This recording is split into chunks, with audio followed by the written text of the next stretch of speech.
Good morning, everybody. We're Joyful Noise, and we're going to be joyful and noisy. So please feel free to participate in what we're doing up here. Sing along, the words will be on the screen. Let's start this worship off just right. Here we go. One love, one heart. Let's get together and feel alright. One love, one heart. Let's get together and feel alright. Well, people get ready. There's a train a-coming. One love. You don't need no baggage. You just get on board. All you need is faith. Hear that diesel humming. You don't need no ticket. You just thank the Lord. One love, one heart. Let's get together and feel alright. One love, one heart. Let's get together and feel alright. People get ready. There's a train to Jordan, picking up passengers from coast to coast. Faith is the key. Open the doors and board all. There's hope all among us. Love the Lord. One love, one heart. Let's get together and feel alright. One love, one heart. Let's get together and feel alright. People get ready. There's a train a-coming. You don't need no baggage. You just get on board. All you need is a faith to keep the diesel humming. You don't need no ticket. You just thank the Lord. Come on, sing along with us. One love, one heart. Let's get together and feel alright. One love, one heart. Let's get together and feel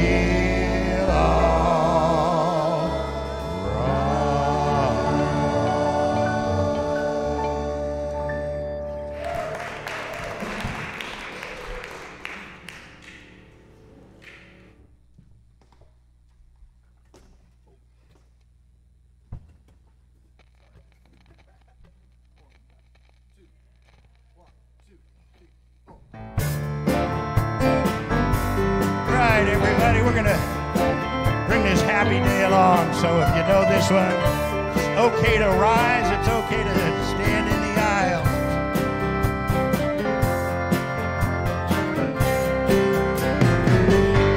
Oh, happy day, oh, happy day, oh, happy day, oh, happy day.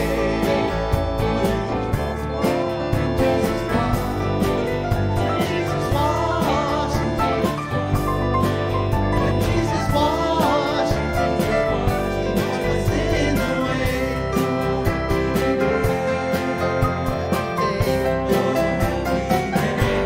Oh, happy day.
the singers out there, hold out the band. Your love keeps lifting me, keeps lifting me, lifting me higher and higher.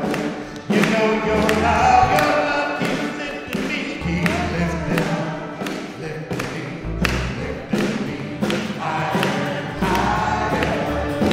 You know your love keeps lifting me, keeps lifting me, lifting me higher and higher. You know your love keeps lifting me, keeps lifting. Here we go. Lifting me higher and higher. Keep rock and rolling.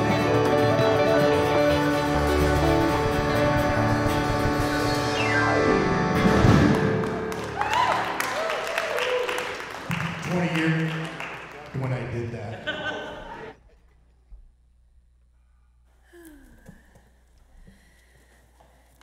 Good morning. My name is Janet McFarland, and I'm a member of the Journey Toward Wholeness transformation team.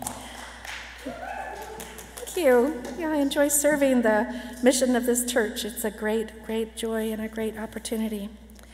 We'll begin with our land acknowledgement written for Unitarian Church of Oakland. We acknowledge the land and the peoples who belong to this land, the Muwekma Ohlone peoples. Our church, institutions, and homes are occupying their lands, ancestral and current. We acknowledge that the lands were stolen from the Ohlone peoples, who have an ancestral relationship with this land, the plants, the animals, the water, for millennia, continuous to the present day. Ohlone people are still here. We also recognize that the Ohlone ancestors, in spirit and of the land, are present. In solidarity with all Indigenous people and their right to self-determination and justice, we commit to working toward accountability of the theft, dispossession, and resulting trauma Native peoples continue to face. We commit to being active partners toward the healing of the intergenerational trauma which persists to this day. And now Donna will give the welcome.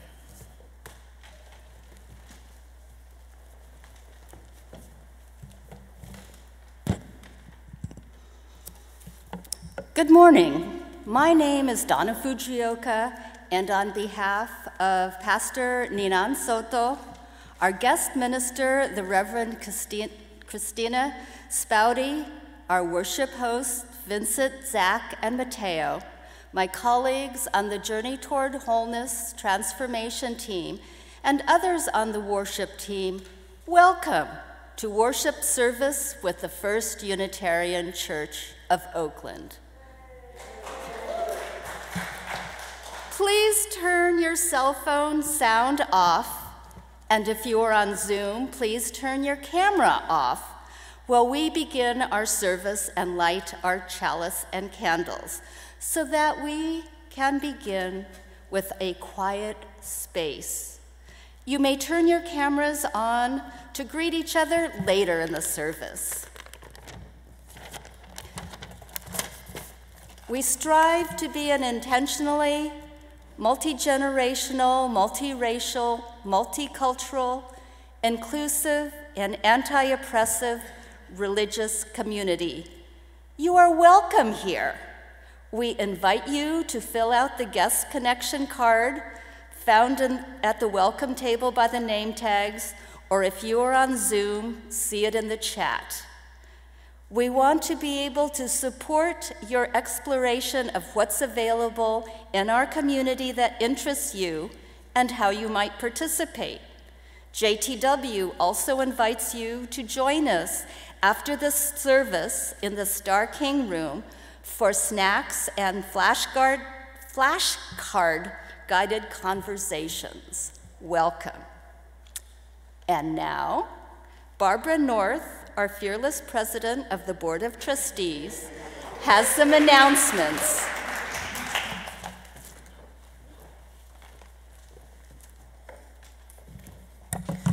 Good morning. My name is Barbara North, and I currently serve on your Board of Trustees. Just a couple of announcements to get us started this morning. Valentine's Day is approaching, and all of us have been invited by the Mount Diablo UU Church in Walnut Creek to their youth and family-centered Valentine's Dance on Saturday, February 11th from 7 to 10 p.m. While the event is focused on upper elementary, middle school, and high school youth, all ages are welcome. Find details in the RE News, the Religious Education newsletter, section in the Chalice Chatter. Our annual congregational meeting is coming up, and we want maximum participation. The office will be preparing the voter roll for the meeting. Per our bylaws, in order to vote, you must have signed the membership book by February 26th and made a pledge or received a financial waiver. So a couple of things to do here if you think that you are not in that state and you do want to participate. Please contact office@uuoakland.org if you have any questions about your membership status. If you are a member and you have not yet submitted your pledge of financial support for this year, find the Pledge Today button on our homepage at uuoakland.org, or reach out to Pastor Ninan at revsoto@uuoakland.org if you would like to receive a confidential waiver. Keep listening if you are not a member of this community yet, because we have some additional options for you below for learning more about us. Below. I'm looking at a piece of paper. I'm just telling you these things. The Community Connections team warmly invites newcomers and friends to explore membership at First Unitarian. On Sunday, February 19th, after worship service, you can find members of the team in the Star King room, ready to share information and answer your questions. If you've already been participating and feel ready to join, they'll have the membership book for you to sign. That's conveniently before the February 26th cutoff to participate in our annual meeting. Childcare is available and light snacks will be provided. To RSVP or for more info, please email connectionsteam@uuoakland.org. Also, if you're new and you're looking for an orientation to our church or just quickly want to learn more, right after the service, right here, I think Emily Stoper will be right here after the service to answer any questions and provide a quick orientation to this community. Thank you all and welcome to church today.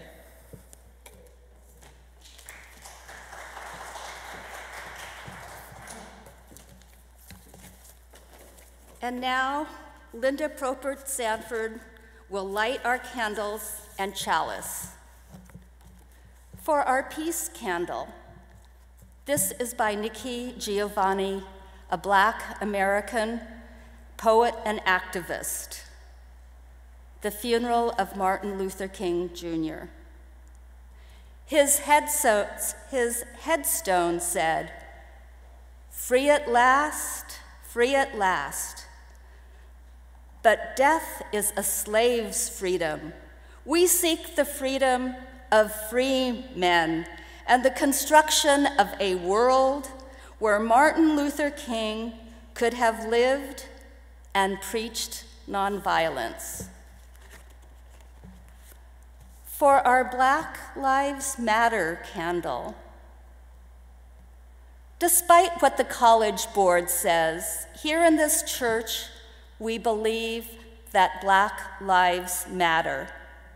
The current controversy about whether our children can learn the truth of our country's complicated history underscores the need to assert again that Black lives actually do matter. For our chalice lighting, this is from Dorothea Kaufman, a white woman of German descent, a professor and poet. In this unity of creative sparks and sparkling creation, life unfolds. Let us open our senses to the light within and around us, and send it out with shining examples into the world.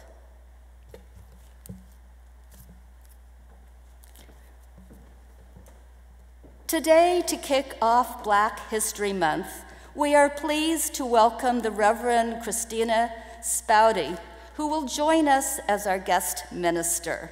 She will reflect on the roles and legacies of Unitarians, Universalists, and Unitarian Universalists in the civil rights movement. Reverend Spaude currently serves as the Tarpon Springs congregation on the Gulf Coast of Central Florida. A clinically trained chaplain, she is passionate about making way for more justice in the world, not to mention volunteering with a local and domestic poultry rescue and farm. She signs her email, "We will all rise by lifting each other." Please welcome Reverend Spaude after we sing number 149, Lift Every Voice and Sing, in our gray hymnal. But now, in one voice, let the people say, "Come, let us worship together."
Good morning.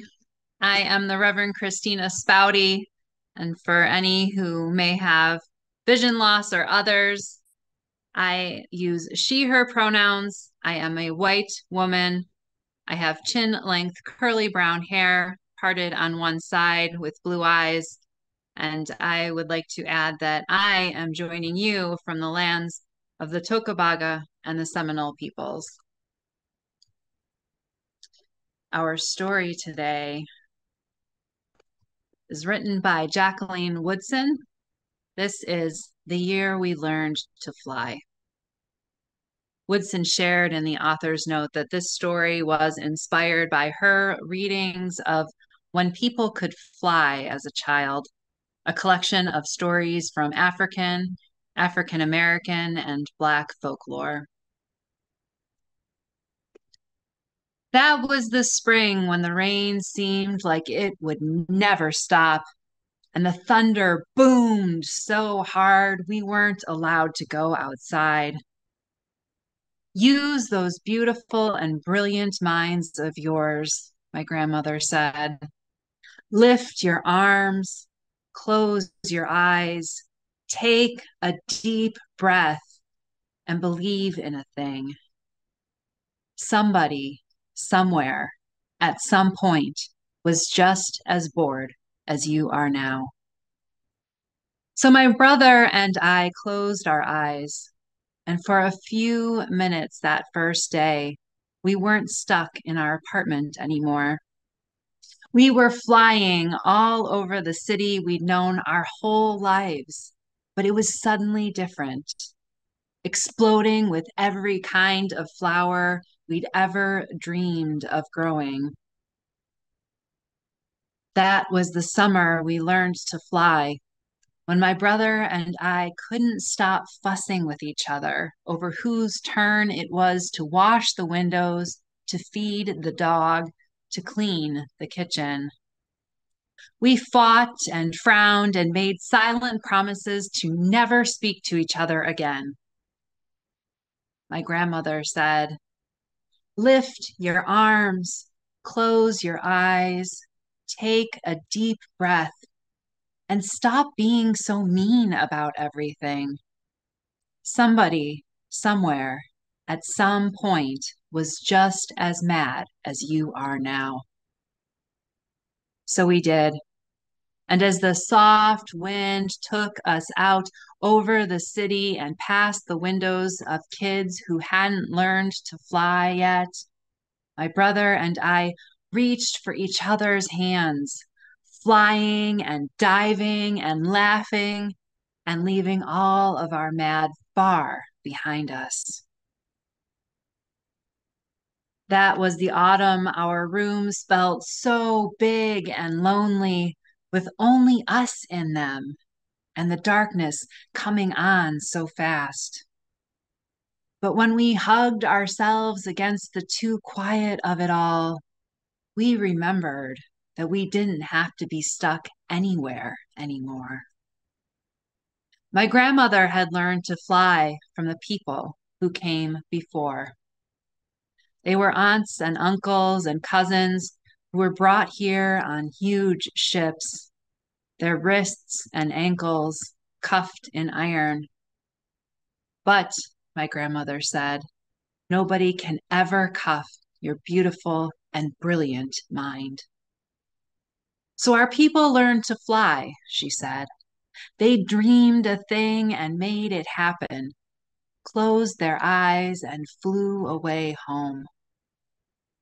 Lift your arms, my grandmother said. Close your eyes and remember, somebody, somewhere, at some point, had to figure out they could fly.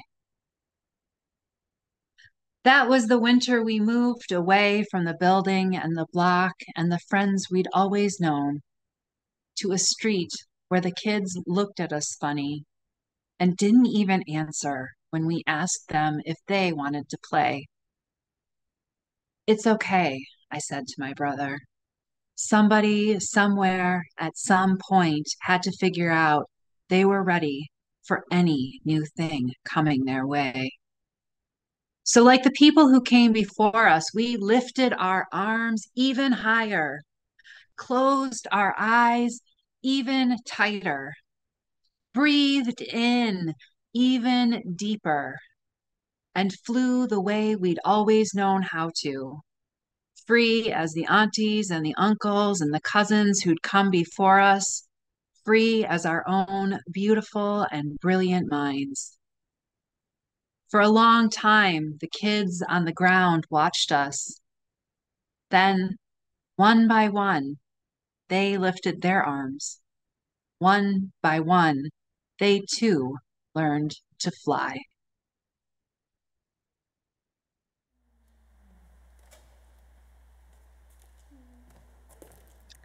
Thank you, Reverend Spaude. And now our children are going to fly away, led by Ingrid Mittermeier, and move up to the second floor where you can have spirit games. And thank you for joining us today, you guys. We send you our blessings.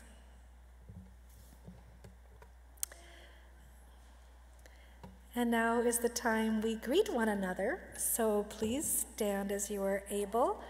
Greet your neighbor, greet someone you don't know. Please be respectful of their space. They may not be touching. They may have a sore arm. Be kind.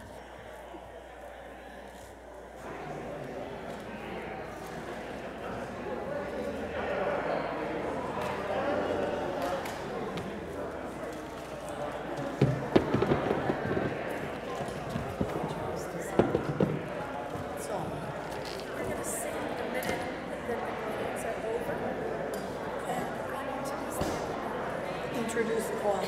Introduce the choir. Okay. Choir is off.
Our choir is about to sing for us, so if you would take your seats, please.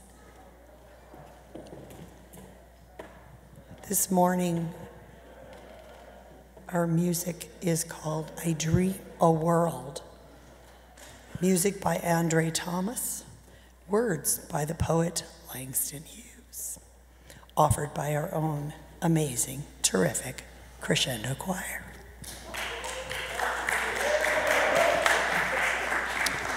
So you're about to hear a setting, as Linda just said, of Langston Hughes' poem, I Dream a World. So I thought I would just read the poem before they sing. I dream a world where man no other man will scorn, where love will bless the earth and peace its paths adorn. I dream a world where all will know sweet freedom's way, where greed no longer saps the soul, nor avarice blights our day. A world I dream where black or white, whatever race you be, will share the bounties of the earth, and every man is free. Where wretchedness will hang its head, and joy like a pearl attends the need of all mankind. Of such I dream, my world.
Well, I have to say myself, that was wonderful. Good job, choir. That's a hard song. And now we'll have Destiny Hemphill. I believe her photograph there is on the screen. Destiny Hemphill is the author of a new book of poetry called Mother World, a devotional for the afterlife. This is forthcoming in 2023 from Action Books.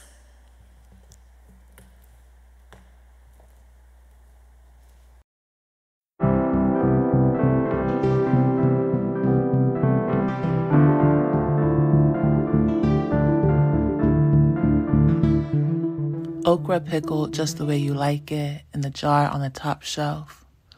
Oranges in the ochre clay bowl you made right there on the counter.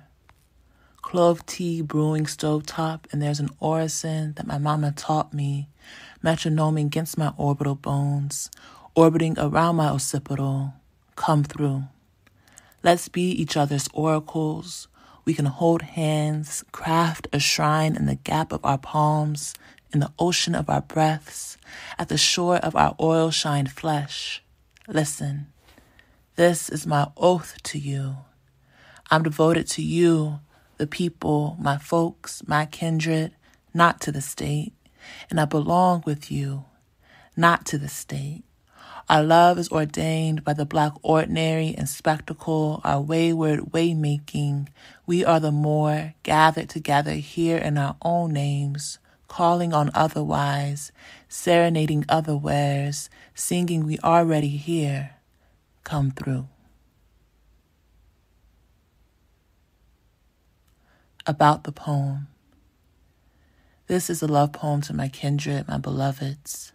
While writing, I was thinking a lot about how the state, through its institutions of policing, prison, industrialized, quote-unquote, care, surveillance, marriage, and other management strategies, tries to capture Black life, proliferate Black death, and reduce quote-unquote love and quote-unquote care as mechanisms of governance.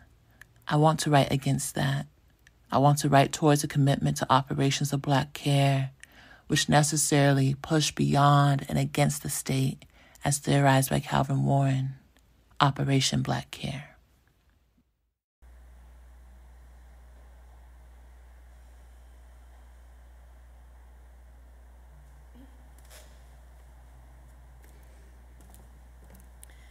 And now is our time when we invite the names of those we are concerned about into our circle, an embracing meditation. In a moment, I'll ring this bell that Bev brought back from the ends of the earth, and we can all speak the names of those we're concerned about. Brian Brackney, who is entering hospice.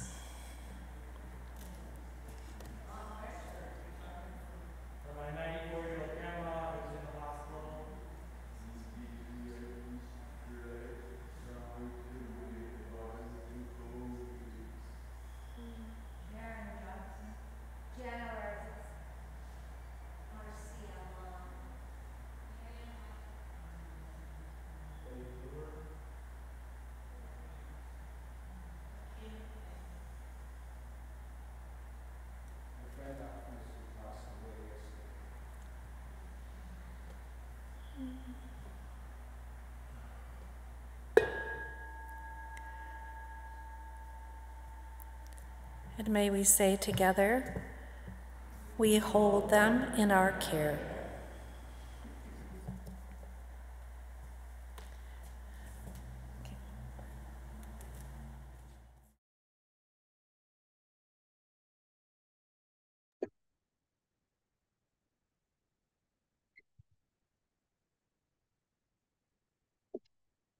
Sorry, y'all. Spirit of life and love, spirit of justice and mercy. So many names that were mentioned, most of which I could not hear, but I know that you could there. So many people in your community and your families and your lives that you are holding tenderly in this moment. Spirit, we are gathered before and with you today for comfort, for strength, for tenderness, for building a better world. We come with our full selves, even if we won't let each other see them, not knowing yet how to trust one another. But we are here all the same, cautiously hopeful. We want to lift our love and prayers for those who have been named today, for those who live in the silent sanctuaries of our hearts and minds. Let us draw our circle of love a little wider and a little wider still to hold all of this. Amen.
In place of a traditional reading today, we will be watching another video.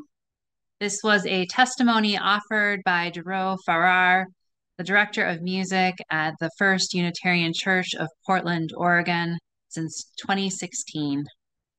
This video was from a service in May of 2017, and although I don't think any of the songs that he references today are songs that are sung in the service, it's an important piece for us to watch, and I will be talking about some of the things that he mentions later in the sermon.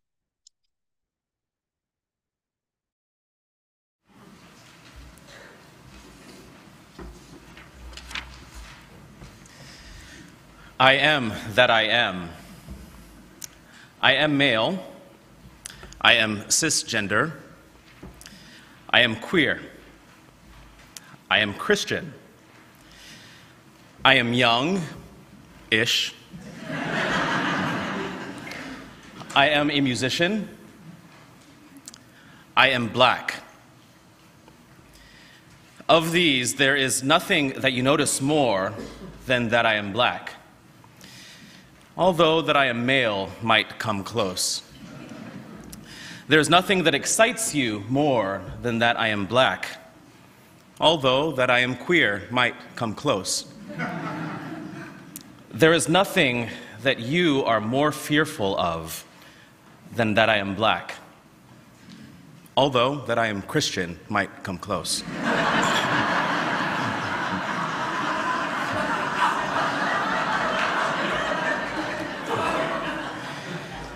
I don't say any of this with any shame. I love my blackness. The idea that blackness has been resilient enough to survive whiteness, generation after generation, century after century, is enough to make me want to flaunt my blackness loudly and proudly.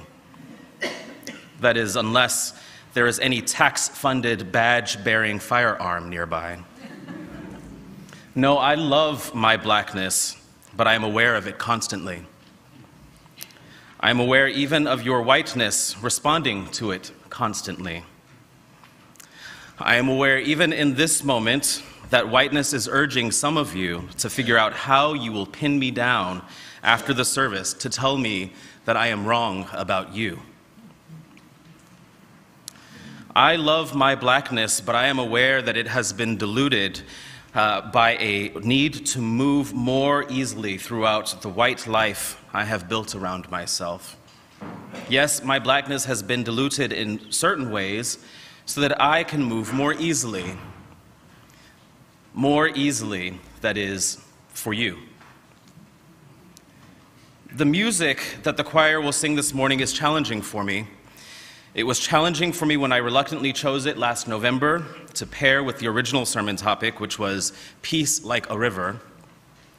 And it is even more challenging for me now. The song Peace Like a River is a Negro spiritual that white people turned into a children's song because of how easily it lends itself toward added verses and silly hand movements. But it is a spiritual out of the American slavery era, rather, the American slavery tradition, that talks about how black slaves needed to put up a front before their white oppressors for fear that expressing their true emotions would have dire or even fatal results. You see, rivers look peaceful from the land, but they are extremely busy and often violent under the surface. Peace like a river is about showing peace and feeling rage. Mac Wilberg is a white Mormon arranger who has set this piece absolutely beautifully, but in a way that clearly demonstrates he doesn't get it. And in Come in Peace is extraordinarily well written and really fun to sing. However, it is written by a white Canadian man, Brian Tate, who has made his entire living by imitating black and brown music for white use. I fully realized that programming this music was my choice. But I also realized that I could easily hide, knowing that you wouldn't have known any of this if I didn't tell you. Further, part of my job is to spend your money tangled in white expressions of fear and scarcity mentality very carefully. And sometimes that means choosing the piece that is already in the library over purchasing something more ethically secure. Indeed, you did just hear me suggest that a common function of whiteness is choosing financial security over ethical security. Now, none of this should discourage you from enjoying the music this morning. Again, it has been skillfully crafted, and the Chalice Choir has worked very hard to prepare it so that it might bring added meaning to your worship. However, when I enter this white space, these are the sorts of things I get to sit with and wrestle with, while most of you are able to sit and remain oblivious, and contently so. When you ask me what white privilege is, I would say it is this power you have to not notice. When you ask me what white supremacy is, I would say it is this power that you have to be angry when I notice. Just a few more weary days and then I'll fly away to a home where joy shall never end. I'll fly away. Oh, I'll fly away. Oh, glory, I'll fly away in the morning when I die. Hallelujah, by and by. Oh, I'll fly away.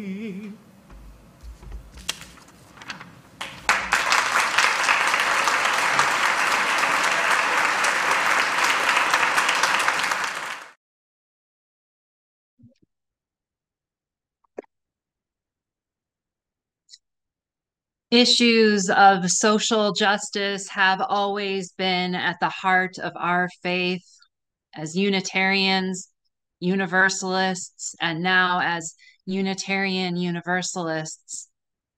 Given our 200-plus-year history, few other denominations or faith can claim social justice to be as integral to their identities as we can. Mind you, this hasn't always been because we were for progress or change or the betterment of humanity. Sometimes it has been because we were absolutely dead set against it. For as many of us as there were against slavery, there were also a lot of people who were for it. For as many of us who were for women's rights, including voting and education and ordination, many more were against it.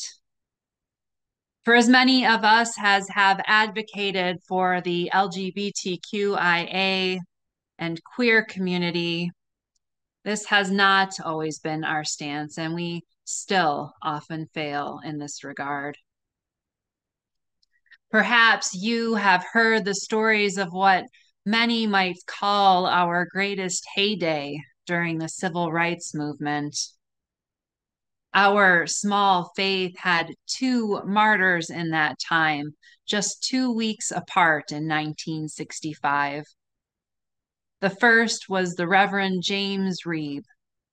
Ordained as a Presbyterian minister, he became Unitarian in 1959 when he began as the assistant minister of All Souls Church in Washington, D.C. In 1963, he moved to Boston to work for the American Friends Service Committee.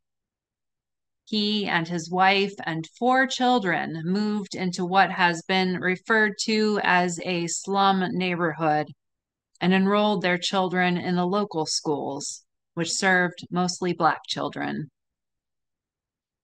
Reeb was horrified by the news and the TV coverage of police attacking demonstrators in Selma as they attempted to march across the Edmund Pettus Bridge, a day often referred to as Bloody Sunday, The next day, King put out a call asking clergy to join him in a second attempt at a Selma to Montgomery march the following day. Reeb learned of the request that morning and was on a flight that evening. That second attempt was symbolic, and Reeb chose to stay in Selma until the court would grant permission for a march, which was expected to come in 2 more days. That evening, after dining with 2 other Unitarian ministers, the trio was followed by a small group of white supremacists, and Reeb was struck on the head. White supremacists delayed transportation to the hospital in Birmingham where he could have surgery. While he was en route to the hospital, King called a press conference and asked people to pray. Reeb died 2 days later. Reeb was a 38-year-old white man when he was killed. His death provoked mourning across the country with thousands of vigils held in his memory. President Johnson called Reeb's widow and father to express his condolences. And just 4 days after his death, Johnson invoked Reeb's memory as he delivered a draft of the Voting Rights Act to Congress.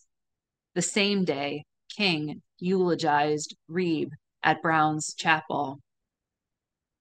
It is too bold of a claim to say that Reeb was the reason for the Voting Rights Act, but it is not too bold a claim to say that his death catalyzed its arrival and passage at that time.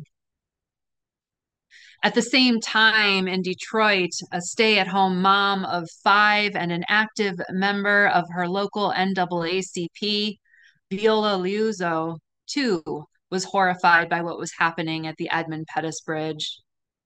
After a protest the following week at Wayne State, where she was enrolled part-time, she heard of King's call for more support from people of all faiths. She went home, packed her bag, kissed her children goodbye, telling her husband that this was everybody's fight, and drove to Selma. Now, while she was a stay-at-home mom, Liuzzo wasn't June Cleaver and didn't have rose-colored glasses. She grew up in poverty and dropped out of school and eloped at age 16. Her marriage didn't last, and she returned to her family 2 years later. She married another man and had 2 children and divorced him in 1949. She married another man later, and they had 3 children. At this time, her decisions, of course, to divorce were remarkable. Later, in protest of Michigan's law that allowed children to drop out of school, as she had, she removed her children from public schools and homeschooled them for 2 months. She was taken to court, where she pled guilty and was put on probation. Liuzzo grew up in mostly the South and was deeply familiar with both the segregation and racism there, as well as those of Detroit. All of her experiences led her to become an activist. She protested, got involved with the local chapter of the NAACP, and even organized protests around Detroit.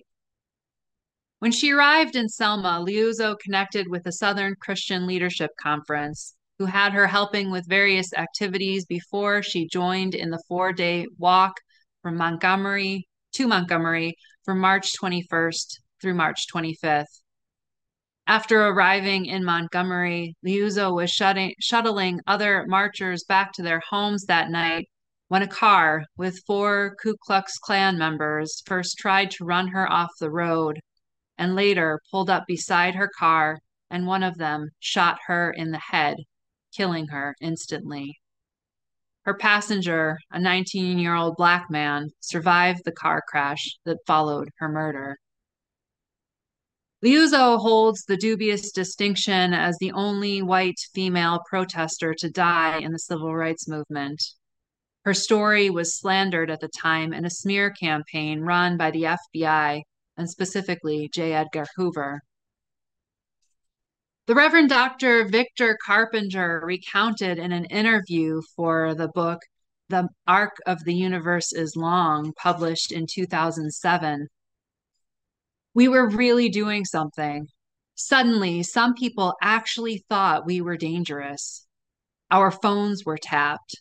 Moles were in our congregations.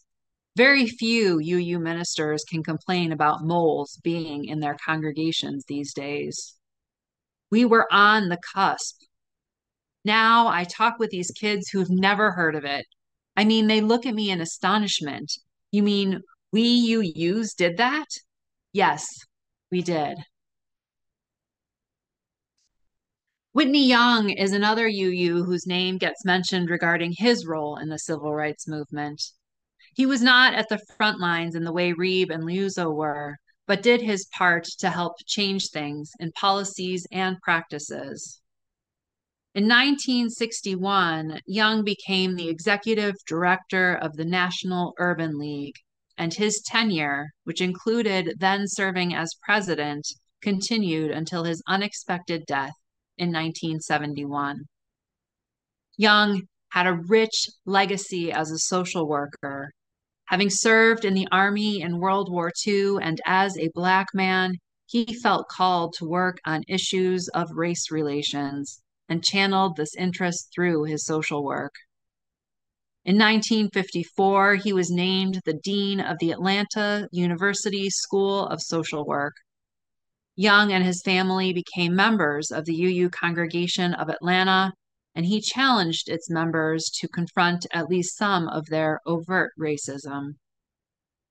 Young became co-chair of the Atlanta Council on Human Relations and played a major role in desegregating the public library system. Beyond his many accomplishments in the world, he also served Unitarian Universalism, serving on the board of the Atlanta congregation, as well as the board of the Unitarian Universalist Service Committee 2 separate years, and the UUA's Commission on Religion and Race. No white faith, no white Christian denomination, and no white religious group in this country was deeply involved in the civil rights movement until King's assassination in 1968, apart from the Unitarian Universalists and the Quakers. While other individuals of other denominations responded to King's call to Selma and other events, none of them went in the name of their faith, whereas there was a national UU board meeting happening at the time of King's call to Selma, and they voted as a board to go. King already knew this about us, expected it from us, as he had attended Unitarian churches during his time at Boston University. He and Coretta even gave strong consideration to becoming Unitarian for some time. When he was invited to offer the Ware Lecture in 1966, which he titled "Don't Sleep Through the Revolution," he was speaking directly to us as Unitarian Universalists, among the gathered body, his friends and colleagues, some of whom he had known for well over a decade. There are several reasons why they chose not to become UU, one of which was King's eventual difficulty with liberal religion.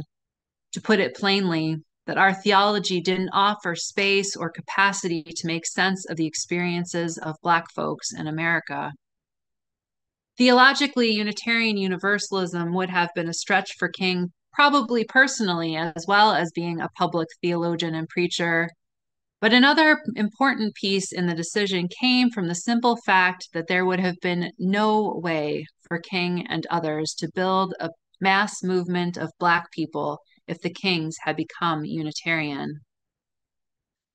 Largely, this is because our faith has overwhelmingly been made up of white people, like me, and not least of all because we UUs actively discouraged Black people and other people of color from becoming clergy until the 1970s, although I could argue that hasn't changed as much as we would like to think until less than the last 10 years. Further, it became clear around the time of King's assassination in 1968, despite the highs we UUs experienced earlier during the civil rights movement, that we hadn't yet begun our work on our own racism and white supremacy. Even though we have long been committed to social justice in the world, we haven't been nearly as good about navigating the needs for social justice within our faith, really only having begun to dig into this work in the last 6 years or so. I don't have time to get into all the reasons for this today, but we UUs lost our way a bit after the civil rights movement and did not keep pace in making progress with other liberal religions. We never stopped doing the work in the world, but our inability and unwillingness to do our own work made it impossible for us to be more of a force in the world. Our failures to support the Black folks in our faith, reiterated in 1968 by our failure to support funding for Black caucusing, and the ensuing controversies over money and power set us back, and we still have not recovered.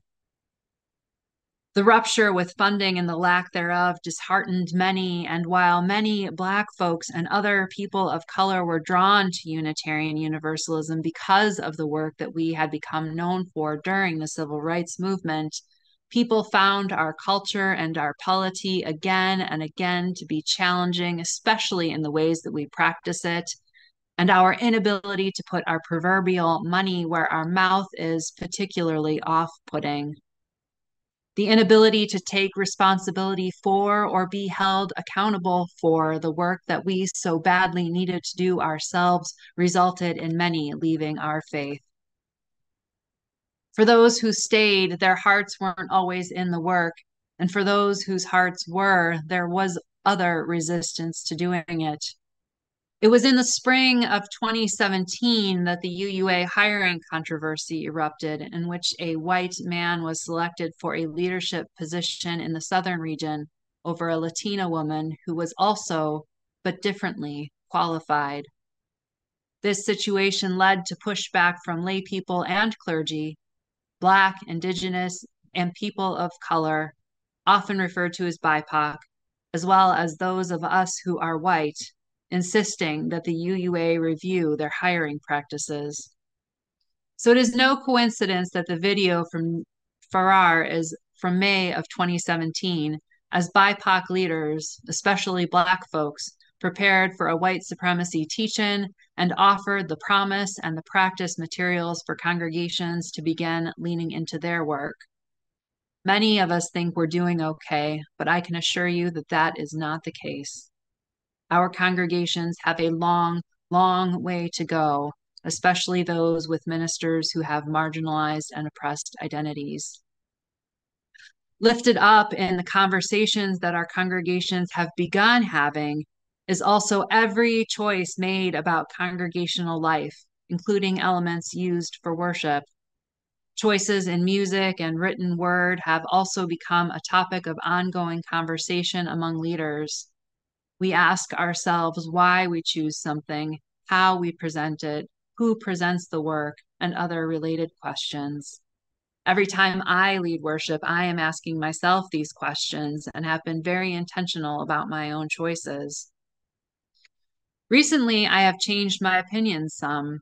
As Farrar notes, there are songs and, of course, other pieces, readings and poetry and others that can be fraught for sharing for a variety of reasons. The congregation I serve has a lot of people who are white like me. We make up a Venn diagram as white people and as Unitarian Universalists, which neither group has a great history of understanding cultural appropriation or the pain and difficulty of using works created primarily by and for Black folks or other people of color. Of course, I do not want to perpetuate this.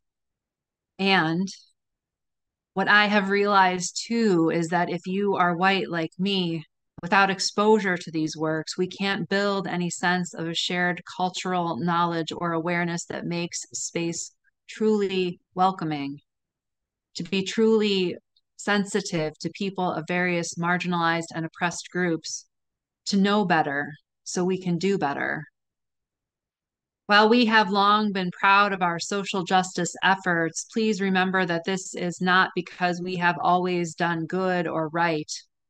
What we are witnessing now, coming up on 6 years of our faith, really leaning into doing this work in a meaningful way, is that some of us are finally doing what I believe is the best we can do, trying again and again, messing up until we get it right and better. Near the end of his Ware lecture, King said that he did not despair for our future as Americans and enumerated ways that Black folks in particular and those who ally with them will overcome all the challenges to come. He said, with this faith, we will be able to hew out the mountain of despair, a stone of hope. We UUs have lost our way, but we are at least trying to get on the right track again. And as my grandfather used to say, it is not the speed, but the direction that helps us track our progress. May we become re-grounded in our radical legacy, lifting, centering, and being willing to be led by those who can show us the way and do the work that needs to be done so we can finally move forward as the people we want to be. May we cultivate practices that help us build the beloved community. Remembering who we have been, may we realize who we yet can be.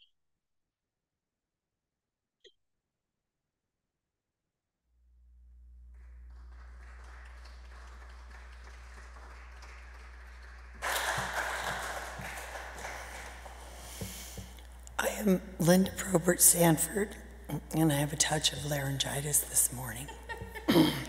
So I invite you to lean into the content of what I'm going to say rather than the form that it appears to you.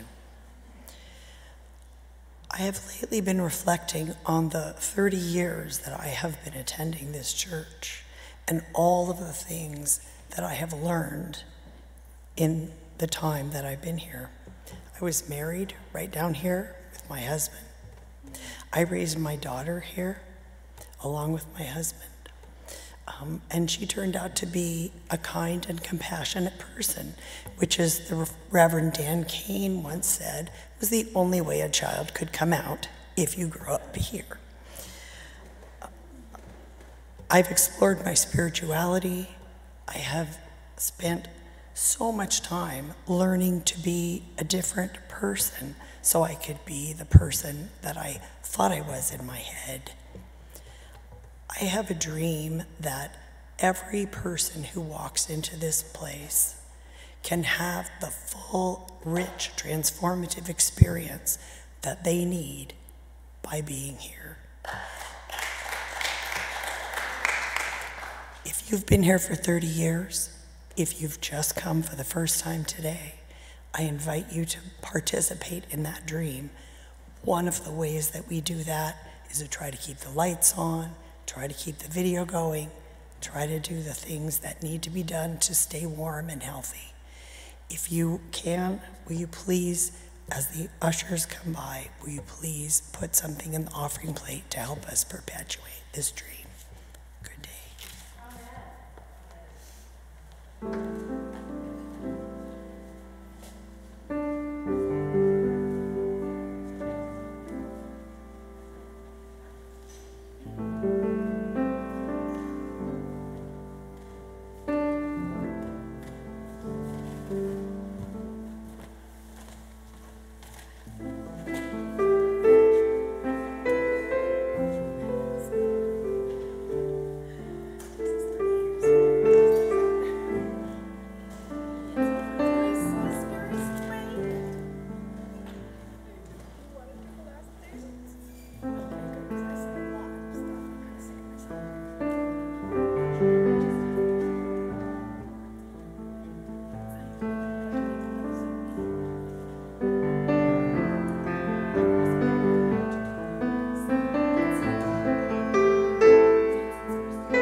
Would you join me in saying our words of congregational commitment?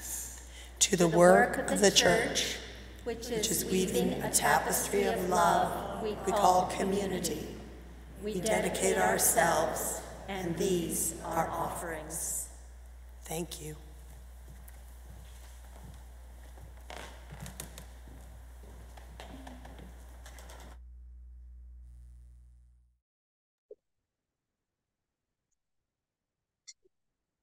I started using these words as closing words with the congregation that I serve, and they have fallen in love with them so much. I use them every time I lead worship. So I offer them to you in that spirit. In The Gift of Faith, Jean Harrison Newyer has written, in the lore of ancient China, there's a story of a philosopher who was asked, where is the road called hope? He replied, it does not exist, but as people move upon it, it comes into being.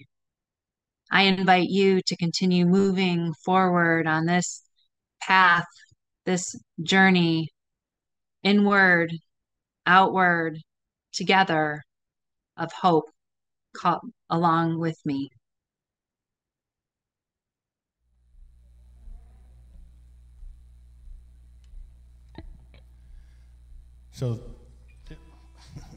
So this concludes our worship service this morning, but the band's going to play for a little bit, so if you want to stay around and enjoy some music and dance away, please do so.